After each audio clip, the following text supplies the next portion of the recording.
somebody who could come in and We know how to clean up the streets. I mean, Gavin Newsom cleaned up the streets of San Francisco when Xi Jinping showed up. I mean, it's just an act of the will. They don't want to do it. Right, like when they get the off the street, when the mayor is like doing one of those cleanup. Or like when the MLB All-Star game goes to Seattle, all of a sudden it's America's cleanest city. Right. So you're saying if we can do it that one day. Well, I'm saying it's an act of the will. It's all that it is. And look, woke, I won't even say left, woke philosophy is they don't really believe in private property. And at its core, why shouldn't someone be able to defecate on the side of the street? Who are you to judge? Well, that's not woke, yes, maybe. I'm saying woke, not even liberal. Right. I'm making that distinction, right, which I think is a fair distinction. That's another reason. Another one we can add to the list of woke is not liberal. I think left versus liberal or woke versus liberal is an important distinction. Right. I will say what makes you different is few liberals stand up to the woke. And few liberals are willing to stand up to woke. Absolutely. And few conservatives stand up to Trump. Fair enough. I mean, you can stand up or disagree, but I guess you could say the question, is Trump, woke is an ideology. Is Trump an ideology? I mean, he's a person. MAGA is an ideology. Imagine this. One day, San Francisco look like a war zone. Homeless tents line the sidewalks, drug markets operate in the open, and trash piles up faster than the city can handle. You can't ignore it, even if you try. But then overnight, it's spotless. Streets gleaming. Sidewalks cleared. Tents gone. Addicts disappeared. Why? Because a certain world leader, yes, Xi Jinping, is coming to town. Suddenly, the city transforms from chaos to perfection. And that right there tells you everything. The problem isn't that we can't fix the streets. It's that those in power won't, at least not for you. For the average taxpayer, the working class guy just trying to live his life, there's no urgency. But when VIPs show up, suddenly, it's all on deck. So ask yourself, why do our leaders act only when it makes them look good? The truth is, it's not a lack of resources or solutions. It's a lack of will.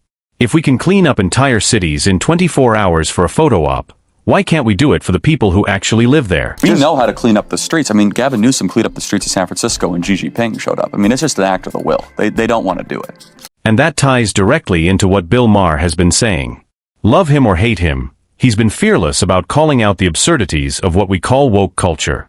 He draws a clear line between being liberal, which he still proudly is, and being woke, which he refuses to be. And that distinction matters. Liberalism used to mean tolerance, open debate, and a live and let live philosophy. Woke, on the other hand, is about conformity, obsession, and silencing anyone who doesn't fall in line. And if you've been paying attention, you know Maher's right. No, you've been very outspoken on the woke stuff. Big time. Oh, yes. I mean, and they, just the way within a religion, they hate their own apostates more. I would say they hate me more because I'm supposed to get on the short bus to Crazy Town with them. And I won't. And yet I'm still a liberal and still I mean, we probably could argue all day about Donald Trump and what he's doing, which I'm not down with. But, it's always the people who are closest who think, oh gosh, you shouldn't have, you're a traitor somehow. Take homelessness, for example. For decades, the liberal stance was compassionate. Get people off the streets, give them shelter, help them rebuild their lives. But the woke stance? No. You can't move them. That's their space. That's their right. As if living under a bridge surrounded by needles and human waste is some kind of dignified existence. Woke activists treat it like they're protecting an endangered species, as if the sidewalk is the rainforest and the rest of us just have to adjust. That's not compassion. That's cruelty disguised as tolerance. And you're right. I mean, again, I'm for picking that fruit too. It's silly to help drug addicts be drug addicts and keep them on the street. It's stupid to keep homeless on the street. Oh, I totally agree. There's another way liberals are different than the woke. The liberal thing forever was, for compassion's sake, get them off the street. That's not the woke version. Their version is, they're an endangered species. Don't touch them in their natural habitat, living under a bridge. Let them defecate. Let them do whatever they want. It's their thing. And, I mean, there should be nothing more basic than a government claiming the streets. The streets are for the citizen. And Maher calls it exactly what it is, Crazy Town. He's blunt, unfiltered, and completely unafraid of backlash. The woke mob hates him more than almost anyone else. Why? Because he was supposed to be one of them. À l'Iflon libéral. À Hollywood Insider. Someone they thought would march in lockstep. But he didn't. He didn't hop on what he calls the short bus to Crazy Town. And for that, they treat him like a traitor. But here's the truth. He didn't betray them. They betrayed him. They abandoned reason, and he refused to follow.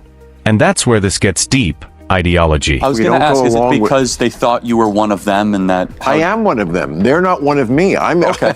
It's the liberals who have. So they've left you, not you left. Yeah, well, I think feel that's fair. like there's liberal and woke are two completely different things. It was a theme of my last stand-up special that I just did a few months ago, and it's basically, I mean, it wasn't the whole special, of course, but it was a large part of it devoted to that, to proving that case that, you know, what liberals believe, woke is something completely different. It's very often the opposite. Charlie Kirk, who was part of this discussion with Maher, made a strong point. He said, Trump is a person. MAGA might be an ideology, but Trump himself isn't an idea. Woke, on the other hand, is an ideology, and that's what makes it dangerous. Because you can fight a person. You can vote them out, call them out, and move on. But an ideology spreads like a virus. It infects schools, media, entertainment, government. It mutates, embeds itself, and once it takes root, it's nearly impossible to pull out. That's why this matters. Woke isn't about kindness or acceptance anymore. It's about re-engineering culture to fit a narrow worldview. And if you even question it, You're done. cancelled. Out of the club. Woke, yes, maybe. I'm saying woke, not even liberal. Right. I'm making that distinction, Right, which I think is good. a fair distinction. That's another reason. Another one we can add to the list of woke is not liberal.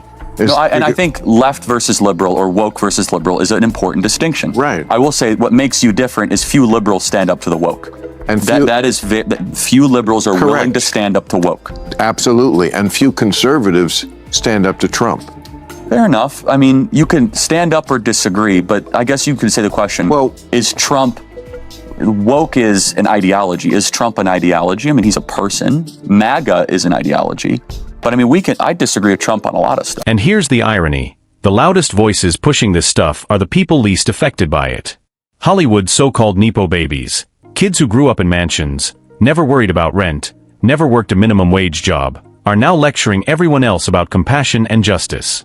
Sorry, but if you've never been inside a grocery store without a personal assistant, maybe you're not the best spokesperson for the struggles of the working class. It's hypocrisy at its finest. So I've been to sometimes parties like the Hollywood parties, and this is probably not most of America exactly this way, but I wouldn't be surprised if it's that different. And first of all, in this town, it's all run by like the Nepo babies. The Nepo babies, the trust fund kids, is all these little 22-year-old The J.B. Pritzker types.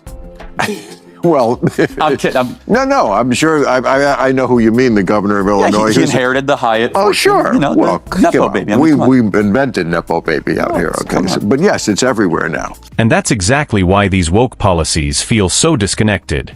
They're written by elites who never face the consequences. They live in gated communities while pushing policies that make your streets unsafe. They can afford private rehab for addiction while handing out free needles outside your kid's school. Does that sound like progress, or privilege masquerading as morality? And here's where Bill Maher shines again. Unlike most of his peers, he's willing to challenge his own side. He'll say, "This is stupid. This is cruel. This is insane." He's not afraid of the mob or the labels.